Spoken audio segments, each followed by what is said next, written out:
Hi friends, welcome to my channel. This is Saro's Home Ideas channel. I am Saranya. இது என்னுடைய குட்டி kitchen. இந்த கிச்சனை நான் எப்படி ஆர்கனைஸ் பண்ணியிருக்கேங்கிறத இந்த வீடியோவில் பார்க்க போகிறோம். இது பார்ட் 1 வீடியோ. நான் எப்படி என்னுடைய கவுண்டர் டாப்பை ஆர்கனைஸ் பண்ணியிருக்கேன் அங்கே பார்க்க போகிறோம்.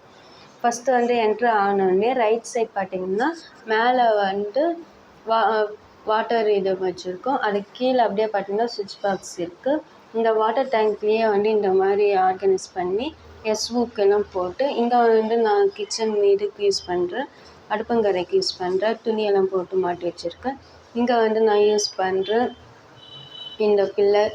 அதுக்கப்புறமா எண்ணெய் பொரிக்கிற இது வச்சுருக்கேன். அது கீழே பார்த்திங்கன்னா தண்ணி கூட, பக்கத்தில் ஆயில் எல்லா ஆயிலுமே இங்கே தான் இருக்குது. பக்கத்தில் உப்பு சாடி, அதுக்கு பக்கத்தில் தண்ணி. அவ்வளோதான் என்னோடய கிச்சன் இது இருக்கும். அதுக்கப்புறமா பார்த்திங்கன்னா இந்த 3 பர்னர் கேஸ் ஸ்டவ் வச்சுருக்கேன். இதில் நான் சமைச்சி முடிச்ச உடனே எல்லாத்தையும் க்ளீன் பண்ணிட்டு சமைச்சது எல்லாமே இது மேலே வச்சுடுவேன். அதுக்கப்புறமா பார்த்திங்கன்னா அப்படியே இந்த ஏரியாவில் எதுவுமே வைக்க மாட்டேன். இங்கே பார்த்திங்கன்னா நான் சாப்பிட்டு கையும் வர அந்த வேஸ்ட்டெல்லாம் இதில் போட்டு வைக்கிறதுக்காக இது யூஸ் பண்ணுறேன். இது சிங்க் ஏரியா. இங்கே பார்த்திங்கன்னா சாமான் கழுவுற அந்த சோப்பு, அப்புறமா ஹேண்ட் வாஷ் பண்ணுறதுக்கு சோப் வச்சுன்னு இருக்கேன். இது பார்த்தீங்கன்னா இங்கே க்ளீன் ஸ்வைப் பண்ணுறதுக்காக இது, அப்புறமா ஒரு ஜக்கு இதுலேயே போட்டு வச்சுப்பேன். அதுதான் இங்கே இருக்கும். அதுக்கப்புறமா இங்கே சாமான் கழுவுறது எல்லாமே நான் இதில் தான் இது ஆர்கனைஸ் பண்ணி வச்சுருக்கேன்.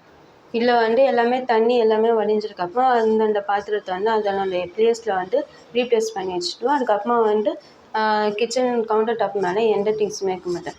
சமைச்சி முடிச்சோடனே நான் யூஸ் பண்ணுற அந்த எல்லாத்தையுமே க்ளீன் பண்ணிட்டு அந்தந்த ப்ளேஸ்லேயே வச்சுடுவேன். அப்போ தான் நெக்ஸ்ட் டைம் நான் இந்த கிச்சனுக்குள்ளே என்ட்ரி ஆனோடனே க்ளீனாக இருக்கும். பார்க்கறதுக்கும் வந்தோடனே என்னுடைய வேலையை முடிச்சுட்டு அதுக்கப்புறமா நான் சீக்கிரமாக போகிற மாதிரி ஃபீல் பண்ணுவேன். இந்த வீடியோ உங்களுக்கு பிடிச்சிருந்துச்சுன்னா என்னுடைய சேனலை சப்ஸ்கிரைப் பண்ணிக்கோங்க. கூடவே பெல் பட்டனையும் அழுத்திக்கோங்க. உங்கள் ஃப்ரெண்ட்ஸுக்கு யாருக்குன்னா இந்த வீடியோ யூஸ் ஆகும்னு நினச்சிங்கன்னா அவங்களுக்கு ஷேர் பண்ணிக்கோங்க. உங்களுக்கு என்னென்னா கமெண்ட் இருந்துச்சுன்னா கமெண்ட் பண்ணுங்க. தேங்க்ஸ் ஃபார் வாட்சிங்.